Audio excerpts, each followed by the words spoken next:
فاذكروني أذكركم واشكروا لي ولا تكفرون يا أيها الذين آمنوا استعينوا بالصبر والصلاة إن الله مع الصابرين. Apa itu ibadah para jemaah? Al-Imam Al-Qurtubi mengatakan secara bahasa ibadah itu adalah al-khudu' wa tadhallul. Merendahkan diri dan menghinakan diri. Itu ibadah. Ya. Dari kata abada ya'budu ibadatan. Oleh karena itu pelaku ibadah disebut dengan abdun atau abid. Dan abdun, lafadz abdun tidak boleh disandarkan kecuali kepada Allah. Meskipun Ka'bah itu mulia, tidak boleh orang menamakan dirinya Abdul Ka'bah. Tapi ada juga nama orang Abdul Kahfi. Padahal Kahfi itu nama goa, Kahfi. Ya.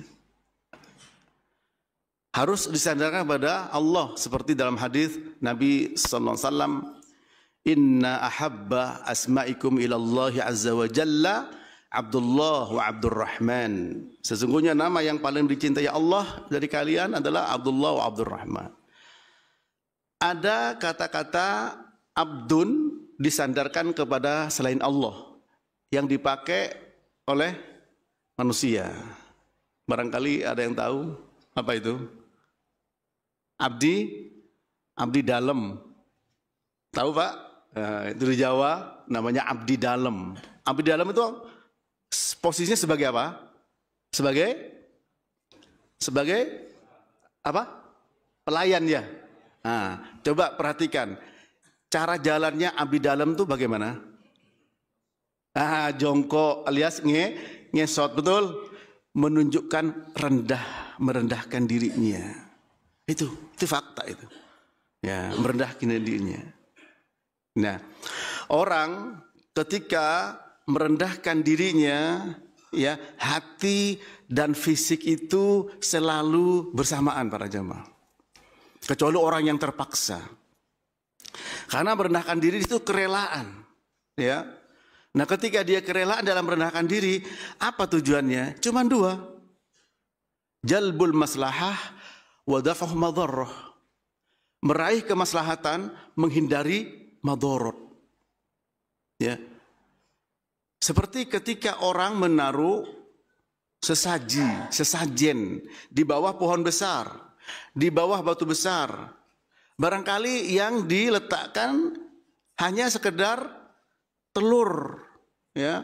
Kalau di zaman dahulu ada dalam sebuah hadis yang sangat panjang, ya, ada suatu kaum yang punya berhala. Setiap orang yang lewat situ harus menaruh sesaji. Ada orang yang lewat, kamu harus menaruh sesembahan di situ. Saya tidak punya apa-apa, tidak ada masalah, meskipun hanya seekor lalat. Nah, lalat coba ini, ya, naruh lalat, lewat, selamat. Yang berikutnya dia tidak mau, karena itu merupakan kesyirikan, dibunuh. Artinya yang dipersembahkan cuma seekor lalat. Barangkali kalau kita mungkin sebutir telur, itu pun telur burung puyuh kecil. Tidak mungkin orang meletakkan sesaji di bawah pohon besar, di bawah batu besar, kemudian dilempar begitu saja. Ya, ini lempar. Ini Mbah kalau mau saya punya satu keranjang, makan semua. Nggak mungkin begitu. Pasti naruhnya dengan apa? Dengan hikmat satu. Bahkan dia mundur sampai begini, betul? Nah, itu para jamaah. Itu adalah ibadah. Apa? Merendahkan diri, menghinakan diri. Ya, dari itu begini ini apa? Menunjukkan hatinya. Ditampilkan dengan fisiknya begini. Ya. Nah, maka ketika merendahkan diri kepada selain Allah namanya kesyirikan. Ketika dilakukan untuk Allah semata namanya tauhid. Ini para jemaah, ya. Oleh sebab itu Al-Imam Syekhul Islam Ibnu Taimiyah mengatakan rahimahullah, apa itu al-ibadah? ismun jami'un likulli ma yuhibbullah wa yardah minal aqwali wal af'ali adh-dhahirati wal batinah. Ibadah adalah sebuah nama yang mencakup segala sesuatu yang dicintai dan diridhoi oleh Allah, baik ucapan maupun perbuatan, yang zahir maupun yang batin. Ya, sebuah nama yang mencakup segala sesuatu. Apa yang dicintai dan diridhoi oleh Allah. Dari mana kita sesuatu itu tahu bahwa dicintai dan diridhoi oleh Allah?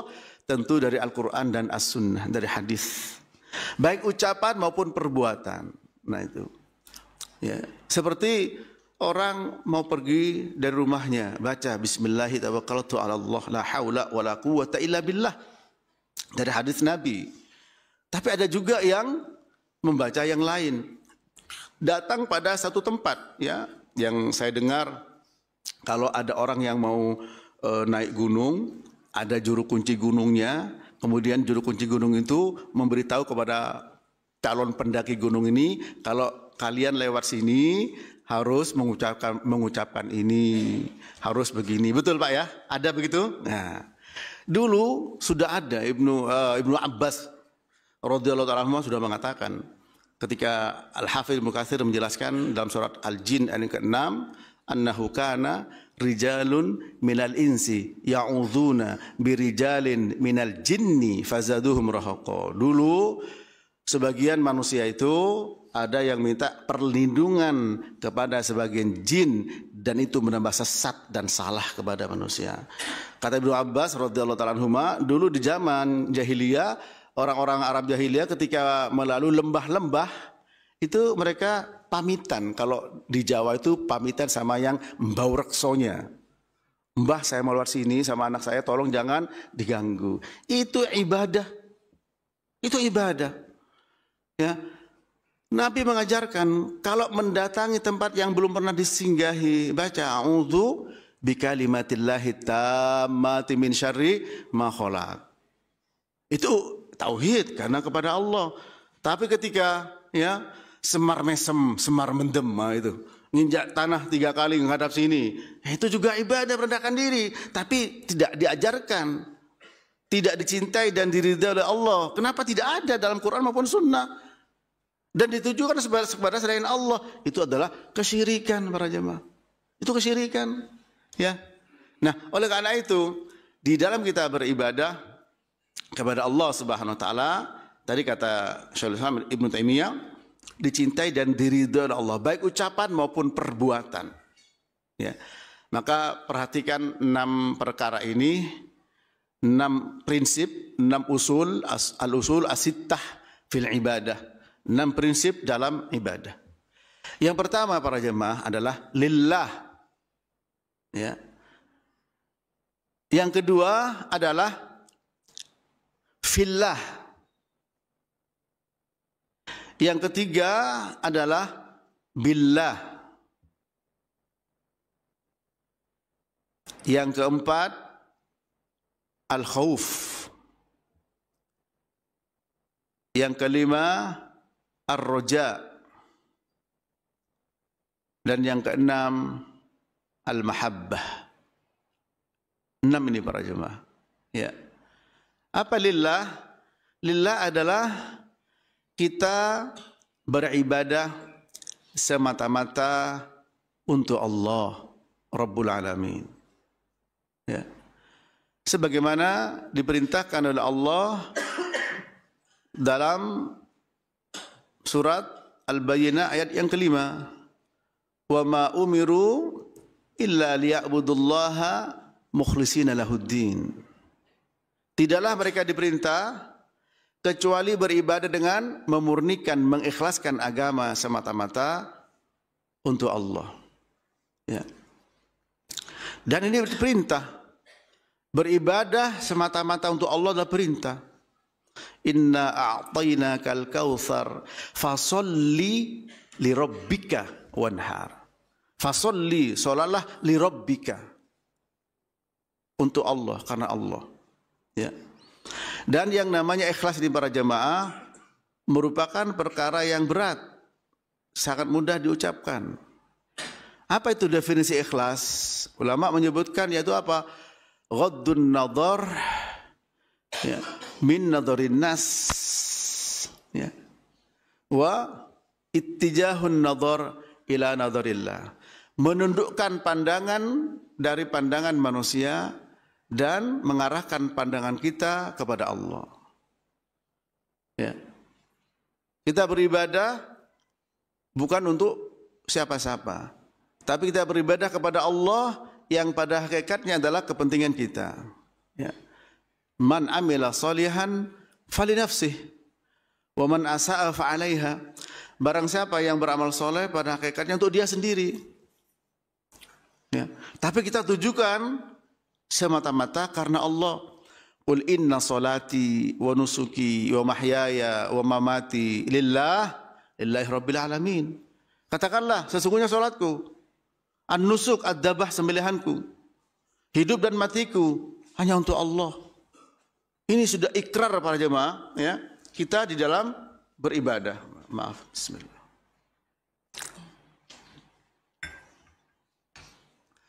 Oleh sebab itu banyak ancaman ya dalam Al-Quran ketika kita tidak beribadah kepada Allah dan untuk Allah. Begitu juga dalam hadis Nabi. Ya. Nabi bersabda sallallahu alaihi wasallam, "Innamal a'malu binniyat wa innamal likulli imri'in ma nawa. Faman kanat hijratuhu ila Allah wa rasulih, fa hijratuhu ila Allah wa rasulih. Wa man kanat hijratuhu ya, wa man kanat hijratuhu ila dunya apa? Man kana hijratuhu ila dunya yusibuha aw imra'atin yankihuha fa hijratuhu ila ma hajara ilaih." Ya, rawahul Bukhari. Nabi bersabda, sesungguhnya amal perbuatan tergantung kepada niatnya. Dan semua amal dibalas sesuai dengan niatnya. Masing-masing orang dibalas sesuai dengan niatnya. Barang siapa hijrahnya kepada Allah dan Rasulnya, maka dia akan dapatkan Allah dan Rasulnya. Wa man kana hijratuhu ila dunya yusibuha aw imra'atin yankihuha fa hijratuhu ila ma hajara ilaih. Barang siapa hijrahnya karena dunia yang ingin didapatkan atau wanita yang ingin dinikahi, maka hijrahnya tergantung kepada apa yang diinginkan. Nah, maka ini penting para jemaah untuk selalu kita memperhatikan niat itu. Karena memang setan pandai untuk membisikkan sholatnya ketika sendiri biasa saja, ketika ada calon mertua, wah takbirnya sudah beda, ya, langsung begini, ya maunya benar tapi salah, ya itu. Dan itu memang berat. Oleh karena itu kita diberi ya pelajaran sama Nabi kepada Abu Bakar As-Siddiq, ya Abu Bakrin, la syirku fikum akhfa min dabibin namal, walladhi nafsi biyadih, la syirku akhfa min dabibin namal.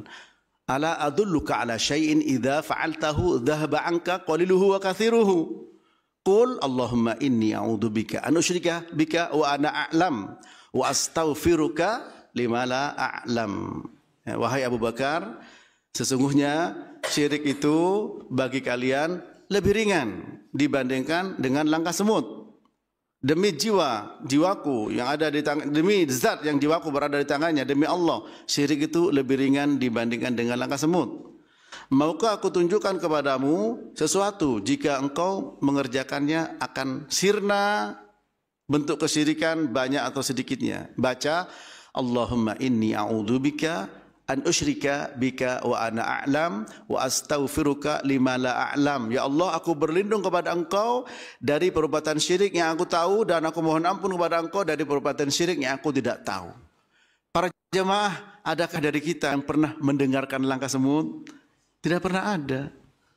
Ya, tidak bisa, Pak. Mungkin alat detektor untuk mendeteksi ya langkah semut semodern apapun ya, mungkin ada, ya. Tapi betapa beratnya. Dan syirik besar maupun kecil, terutama yang kecil ini yaitu riya, pamer, itu lebih ringan dibandingkan dengan langkah semut yang tidak terasa para jemaah, tidak terasa.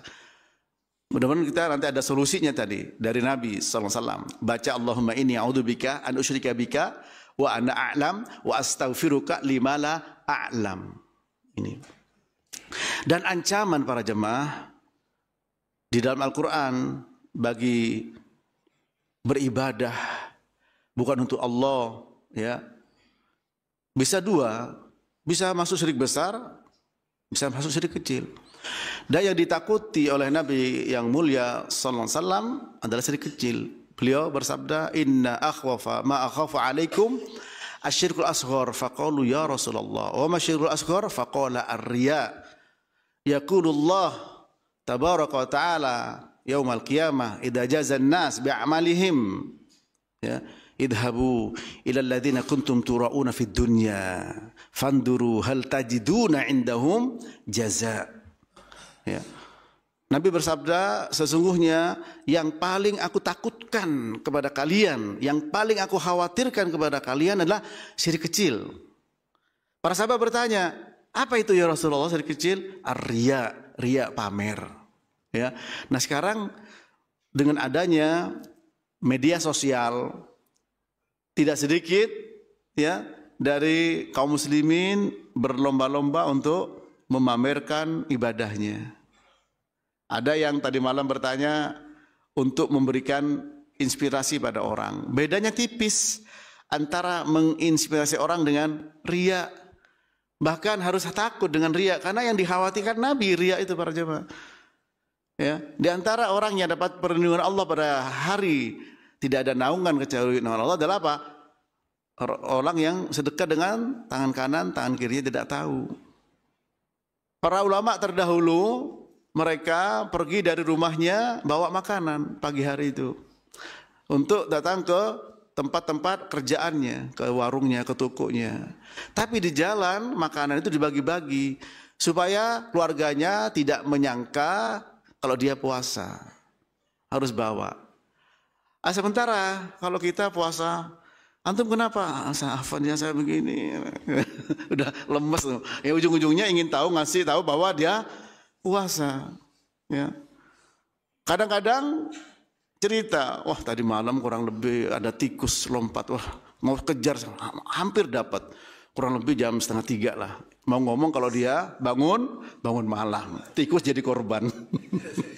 Nah ini para jemaah. Jadi memang berat yang namanya ikhlas itu. Berat. Itu karunia Allah. Dan perlu kita minta dengan benar-benar kepada Allah Subhanahu wa taala para jemaah. Karena jangan sampai kita merugi.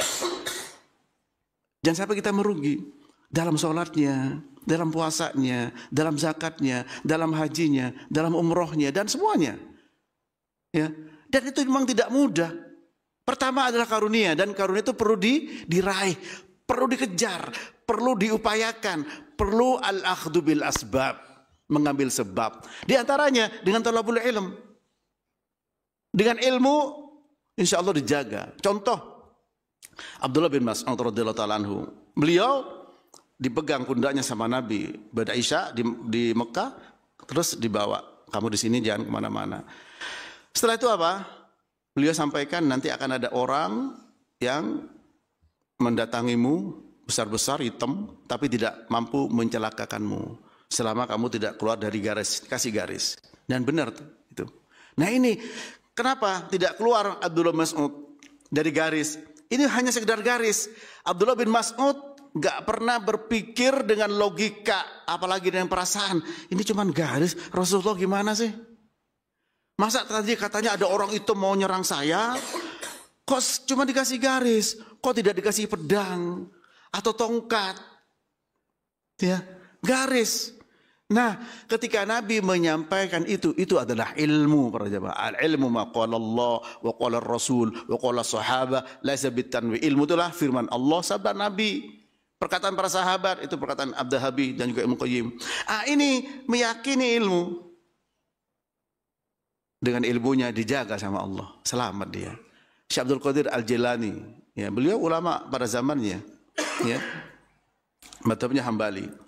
Ketika satu saat beribadah, tiba-tiba di atasnya ada awan hitam, di atasnya ada singgasana cahaya. Ya. Kemudian mengatakan saya adalah Allah. Ya. Dibawa oleh Ibnu Taimiyah dalam Majmu' Fatawanya. Kemudian hampir percaya. Setelah itu mengatakan, aku halalkan untukmu yang aku haramkan untuk selainmu. Langsung beliau menyadari, engkau bukan Allah, engkau syaitan. Langsung cahaya tersebut padam dan terrobek-robek. Lalu ada ucapan lagi, 70 orang lebih aku sesatkan, tapi kamu selamat dari aku. Karena apa? Karena ilmumu. Setelah ditanya, tahu dari mana kalau itu syaitan? Karena dia mengatakan, aku halalkan untukmu yang aku haramkan untuk yang lain. Ya, jadi zina halal, yang lain haram, untuk kamu halal. Artinya apa? Kata beliau, syariat Nabi tidak berubah karena ilmunya. Ini salah satu sebab bagaimana kita meraih yang namanya nomor satu lillah, al-ikhlas dalam ibadah dengan ilmu. Ketika kita tahu, insya Allah dijaga oleh Allah Ta'ala para jemaah. Karena bisikan kuat, itu pun juga belum jaminan. Maka tetap kita harus istiqomah untuk minta, ya muqallibal qulub, tsabbit qalbi ala dinik. Kemudian para jemaah, ancaman bagi ibadah bukan untuk Allah, ibadah bukan karena Allah. Surat Al-Isra ayat 18, Allah berfirman, "Man kana yuridul ajilata ajjalna lahu fiha ma nasha liman nurid, thumma ja'alna lahu jahannam yaslaha madhmuman madhura." Barang siapa yang menginginkan balasan segera di dunia, maka apa kata Allah? Ajjalna lahu fiha. Kami berikan segera di dunia ini. Tapi dengan catatan ajjalna lahu fiha ma nasya liman nurid, muqayyad bil masyiah wal iradah minallah. Ya, terikat dengan kehendak dan keinginan Allah. Tsumma ja'alna lahu jahannam. Kemudian kami berikan kepadanya neraka jahannam. Yaslaha madhmuman madhura, masuk ke dalamnya dalam keadaan terhina. Apa maksudnya? Diikat, muqayyad dengan kehendak dan keinginan Allah. Syekh Muhammad bin Shalih Al-Utsaimin beliau menjelaskan rahimahullah bahwa tidak semua orang yang tidak ikhlas mendapatkan apa yang diinginkan. Sesuai dengan apa? Ya. Ajjalna lahu fiha ma nasya liman nurid. Ma dan man. Ya, ma di sini dalam bahasa Arab li ghairi aqil. Man dil aqil. Ma apa? Man siapa? Ada orang sholat di depan, sopnya sama di depan. Ya. Nah, yang satu ingin dipuji, ternyata dicela. Yang satu ngasih karpet ke masjid, nggak dipilih, karpetnya cabut lagi, kan ada pernah terjadi. Ya. Yang satu ingin menjadi menantu orang kaya. Yang satu maaf kebetulan marbotnya kosong, ingin marbot. Yang satu ingin dipuji, ternyata dicela. Ingin menantunya orang kaya, ternyata lamarnya ditolak. Mungkin yang marbot diterima. Artinya apa? Tidak semua orang yang tidak ikhlas mendapatkan apa yang diinginkan. Sudah tidak ikhlas, tidak dapat yang diinginkan. Ini para jemaah. Ya. Haji, ingin dipanggil Pak Haji. Ini mahal loh peci putih ini. Nah itu. Saya bilang kalau ngisi manasik umroh, maaf ya Pak, Bapak-bapak umroh nggak ada dipanggil Pak Umroh sama Bu Umroh. Ya, percuma nggak ada. Ya itu. Nah ini para jemaah. Jadi orang yang tidak ikhlas belum tentu mendapatkan yang diinginkan. Baik yang dapat diinginkan, apalagi yang tidak, tetap tsumma ja'alna lahu jahannam yaslaha madmuman madhura. Tetap dapat apa? Neraka jahannam wal iyadu billah. Nah, karena itu poin pertama atau nomor satu, prinsip pertama ini, mari kita sama-sama mohon ampun kepada Allah. Karena tidak ada yang selamat. Tidak ada yang selamat. Oleh karena itu, hadis innamal a'malu binniyat dalam Sahih Bukhari, hadis pertama. Dalam Riyadhus Shalihin, hadis pertama. Dalam kitab Al-Arba'in An-Nawawiyah, hadis yang pertama. Dalam kitab Syarhus Sunnah lil Baghawi, hadis yang pertama. Syekh Abdurrahman bin Mahdi mengatakan bahwa para ulama banyak meletakkan hadis itu pada pertama, innamal a'malu binniyat. Kenapa? Supaya lembar demi lembar dia ingat. ketika membuka lembar-lembar yang lain supaya ingat. Dan memang bukan hal perkara yang ringan. Setiap masyayikh yang datang ke negeri ini menyampaikan tausiahnya, kajiannya, selalu pertama kali yang diingatkan adalah masalah keikhlasan di dalam menuntut ilmu. Ya, man ta'allama ilman mimma yubtagha bihi wajhullah la yata'allamuhu illa liyusiba bihi 'arada minad dunya lam yajid arfal jannah yaumal qiyamah, rawahu Abu Dawud. Barang siapa yang menuntut ilmu dengan seharusnya tujuannya mengharapkan wajah Allah, dia tidak menuntut ilmu itu kecuali untuk mendapatkan bagian dari dunia, maka tidak bisa mencium bau surga pada hari kiamat. Ini kan berat. Ya. Nah, oleh karena itu saya katakan sangat mudah dibahas, sangat mudah diucapkan, tapi betapa beratnya untuk dipraktikkan. Dan harus kita akui masing-masing. Sehingga kita apa? Tidak ada jalan lain kecuali mohon ampun. Allahumma inni a'udzubika an usyrika bika wa ana a'lam wa astaghfiruka lima la a'lam. Mudah-mudahan bisa dihafal.